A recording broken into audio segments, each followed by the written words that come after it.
Stop everything you're doing right now. The Royal Rumble just became the most controversial, most talked about, most absolutely insane event in WWE history, and if you're not fuming right now, you haven't heard what just went down. Seth Rollins, yes, that's Seth Rollins, the architect of betrayal himself, just pulled back the mask and exposed the attacker who brutalized Bron Breakker at the Royal Rumble. And I'm telling you right now, when you hear this name, you're going to explode. It's Dean Ambrose, the lunatic fringe, the man who said he'd never come back, the man who built an empire outside WWE's walls. He was there, at the Royal Rumble, wearing a mask like a coward, and he destroyed one of WWE's brightest young stars in front of 50,000 people. But here's the part that has me seeing red, here's the part that should have you screaming at your screen. This wasn't just an attack. This was calculated. This was personal. And Seth Rollins revealing it. That's the biggest red flag of all. Because when has Seth ever done anything that wasn't for his own benefit? Never. This whole thing reeks of conspiracy, and we're about to tear it apart piece by piece. If you want the unfiltered truth about what's really happening in WWE, you better smash that subscribe button and demolish that notification bell right now. Because Ring Rumble 1 is the only channel brave enough to say what everyone else is too scared to admit.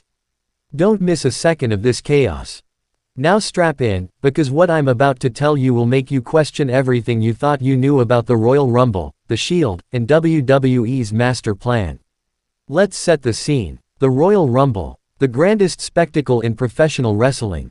Dreams are made, careers are launched, and legends are born. Bron Breakker, the absolute beast, the genetic freak, the future Universal Champion, is tearing through the competition like a wrecking ball. This man had momentum. He had the crowd in the palm of his hand. He was unstoppable. And then, out of nowhere, a masked figure appears. Not in the ring, but backstage. The cameras catch Bron Breakker getting absolutely annihilated in the parking lot. Steel chairs, concrete floors, car doors. This wasn't a wrestling match, this was an assassination attempt. Bron was left in a broken heap, unable to compete, his Royal Rumble dream shattered. The entire WWE universe was in shock. Social media exploded. Everyone wanted answers. Who would do this? Who had the audacity to attack one of the most protected superstars on the roster during the biggest event of the year? We speculated. Could it be someone from NXT seeking revenge? A main roster star eliminating competition? An AEW invader causing chaos? The theories were endless. But nobody, and I mean nobody, predicted it would be Dean Ambrose. The man who walked away. The man who became Jon Moxley and conquered the wrestling world without Vince McMahon's machine. And then Seth Rollins opens his mouth. Of course he does. Because Seth Rollins cannot resist inserting himself into every major storyline. The man is like a parasite, feeding off drama that has nothing to do with him. According to reports flooding in from the post-Rumble press conferences and backstage interviews, Seth went on record, claiming he knows who the masked attacker is. He said he recognized the movements, the intensity, the unhinged aggression. And he dropped the name, Dean Ambrose. Let that sink in. Seth Rollins, the man who betrayed Dean Ambrose and Roman Reigns, who destroyed the Shield for a corporate championship opportunity, who has lied and manipulated his way through a decade of WWE programming, that man wants us to believe he's suddenly the voice of truth. I'm calling bull. This is Seth doing what Seth does best, creating chaos while positioning himself as the hero. He gets to be the whistleblower, the informant, the man who saved WWE from the masked menace, all while probably working with Dean behind the scenes. More than a paycheck. He went to AEW. He became Jon Moxley. He reinvented himself. He had death matches in Japan. He won the AEW World Championship. He became the IWGP United States Champion. He proved that you didn't need WWE to be successful. He was the symbol of independence, of creative freedom, of doing wrestling your way. And now you're telling me that man crawled back to WWE? That he's hiding behind a mask attacking Bron Breakker at the Royal Rumble like some hired thug? That all those speeches about integrity and freedom were lies? This is the ultimate betrayal. Not just to WWE fans, but to every single person who supported Jon Moxley's decision to leave. Every fan who bought his AEW merchandise. Every fan who defended him when WWE loyalists called him a quitter. Every fan who believed in the revolution. If this is true, if Dean Ambrose is really back, then Jon Moxley is the biggest hypocrite in wrestling history. He sold out harder than Seth Rollins ever did. At least Seth was honest about his greed. At least Seth owned being a corporate sellout. But Dean preached revolution while planning his return the whole time.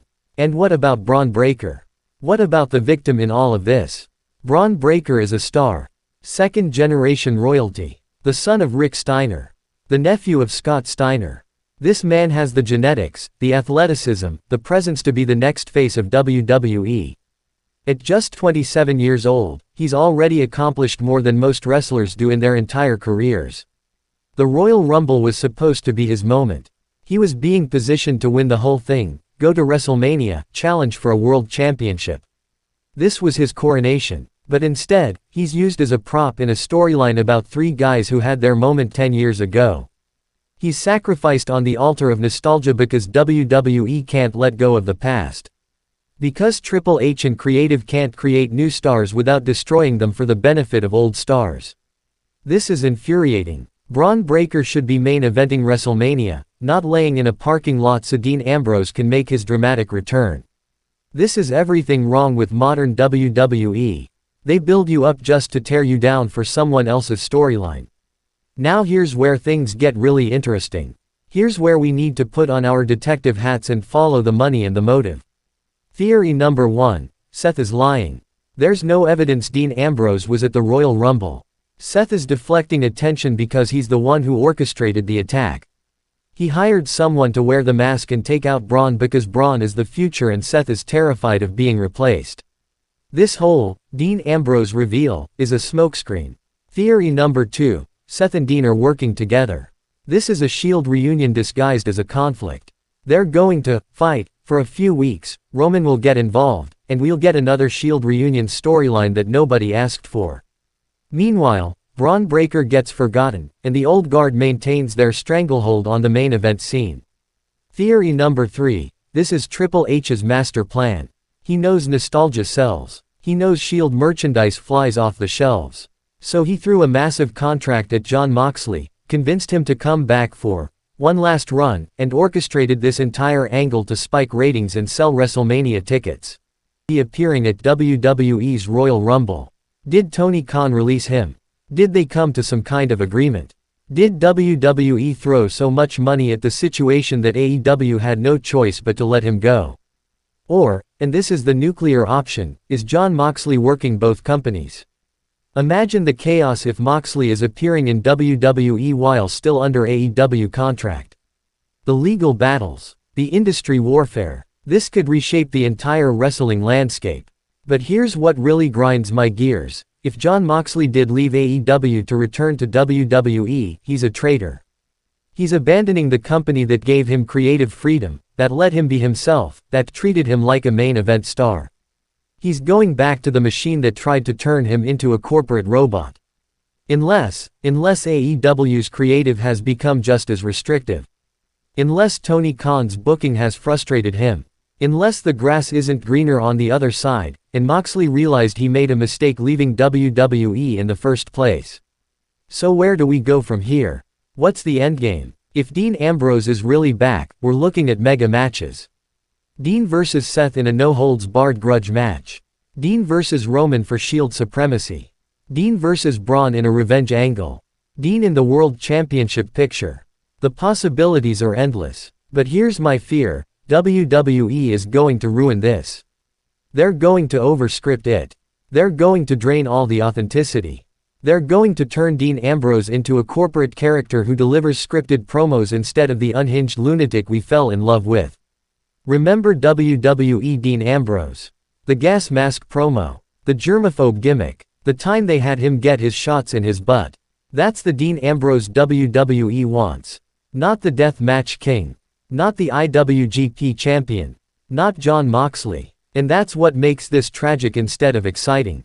Here's the bottom line. The Royal Rumble just became the most controversial event in WWE history. Seth Rollins revealed Dean Ambrose is Bron Breakker's attacker, and the wrestling world is in absolute chaos. But I'm not celebrating. I'm furious. I'm furious at Seth for his manipulation. I'm furious at Dean for potentially selling out. I'm furious at WWE for sacrificing Bron Breakker's future for nostalgia. I'm furious at the fans who will eat this up without questioning the motives. This is modern wrestling in a nutshell, corporate greed masquerading as compelling storytelling. Old stars cannibalizing young stars. Nostalgia replacing innovation, and we're all supposed to smile and accept it. Well, I'm not accepting it. And neither should you. Drop a comment right now telling me what you think. Is Seth lying? Did Dean sell out? Is this a work or a shoot? Is Bron Breakker being buried? I want to hear every opinion, every theory, every bit of rage you're feeling. Share this video with every wrestling fan you know because this conversation is just getting started. The fallout from the Royal Rumble is going to define WWE's year, and Ring Rumble 1 will be here covering every shocking development. This is wrestling at its most chaotic, most controversial, and most unpredictable. And you better believe we're going to get to the truth. Ring Rumble 1, signing off. Stay angry, stay passionate, and stay tuned.